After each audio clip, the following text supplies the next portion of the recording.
Hello, hello, hello. How's it going? I hope you're okay. I hope you're fine. Este es el feedback de su primera evaluación. La evaluación que tuvimos, la prueba en línea, que fue nuestra primera evaluación. Y comencemos. Si pueden observar en la imagen que le estoy colocando allí, la estadística arrojó una puntuación promedio, máxima nota entre los 10 y 13 puntos. Una evaluación que tenía un valor de 18 puntos. Las preguntas más frecuentes con errores pues fueron acerca del diccionario, qué cosas, ¿verdad?, eran recomendadas no buscar en el diccionario para facilitar pues la búsqueda de las palabras que nosotros necesitamos ubicar en el diccionario bilingüe. La otra era referente a los tipos de palabras o las funciones gramaticales de las palabras, y debíamos identificar palabra con su función o su tipo de qué tipo de palabra era ese ejemplo que estaba allí. Las últimas preguntas pues fueron sobre los patrones de organización de las oraciones, cómo se estructuran ciertas oraciones, y allí si recordamos que en el aula virtual pues lo que tenemos allí propuesto para esto era solo un repaso de lo que ya hemos visto en periodos anteriores. Uso del diccionario bilingüe, tipos de palabras, que son las funciones gramaticales de las palabras, y la estructura básica de una oración, que es verbo, sujeto, complemento, o sujeto, verbo, complemento, o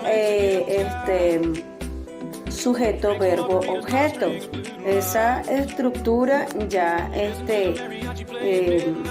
relativamente nueva, pero es algo que también habíamos visto ya en otros ejemplos vistos en los tiempos verbales, que es un tema que también vimos en el semestre pasado. Entonces,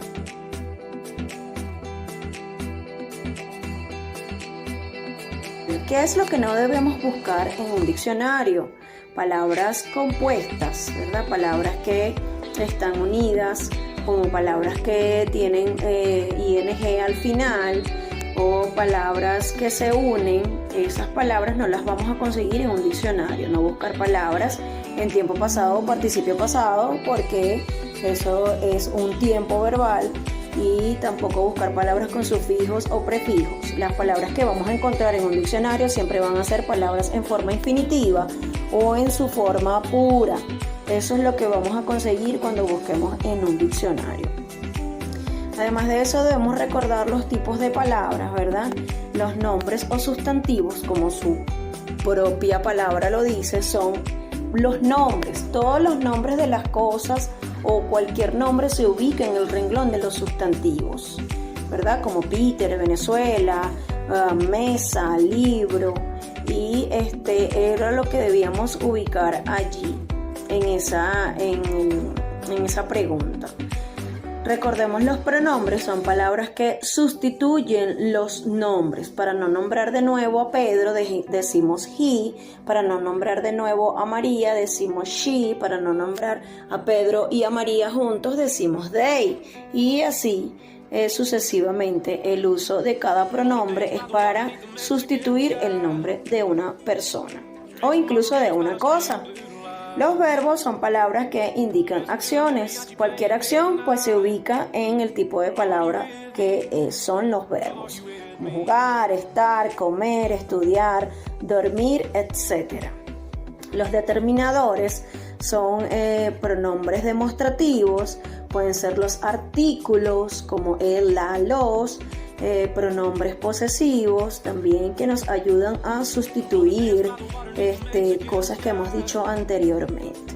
Los adjetivos son palabras que califican o que describen las personas o las cosas. Son palabras que describen otros sustantivos, como grande, pequeño, fuerte, hermoso o bello. Esas palabras que describen o que califican se ubican en el renglón de los adjetivos. Los adverbios son palabras que modifican verbos, modifican otros adverbios y modifican incluso adjetivos. Como rápido, mucho, son palabras que indican días, ¿verdad? Frecuencias, tiempos del día. Esos se ubican allí en los adverbios. Hay adverbios de frecuencia como usually, que es usualmente, como hay palabras, adverbios que son de manera, como slowly, como lentamente, rápido o rápidamente. Esas palabras se ubican en el renglón de los adverbios. Y una cosa que deben tomar en cuenta muy particular de los adverbios, la mayoría de los adverbios termina en LY o LY, ¿ok? Eso es un determinante allí en los adverbios. Las preposiciones son palabras que indican tiempo, lugar, dirección, o se usan también para definir el estado de algo. Tenemos aquí ejemplos como la palabra after, después, at, que es en, que puede ser en de cualquier lugar. Tenemos crossing, cruzando, eso es una dirección. In también indica adentro, indican lugares. Las preposiciones son palabras que indican lugares, ubicación. Las conjunciones son palabras que ayudan a conectar con otras palabras, frases, partes de oraciones, establecen relaciones lógicas entre palabras o frases. Esa es la función de una conjunción. Allí tenemos for, que es por o para, and, y, because, porque, este es un porqué de respuesta. Tenemos so, como entonces, son palabras que nos van a indicar, ¿verdad?, que viene algo más después de esta palabra. Son palabras que son conectores. Y las interjecciones, que son expresiones de impresión, como wow o oh no. Esas expresiones casi siempre van tildadas, ¿verdad?, con el signo de admiración, y esas son las palabras interjecciones. Bien, sin embargo, tuvimos un poquito más de falla, fue en los adjetivos y en los conectores, en las conjunciones como tal.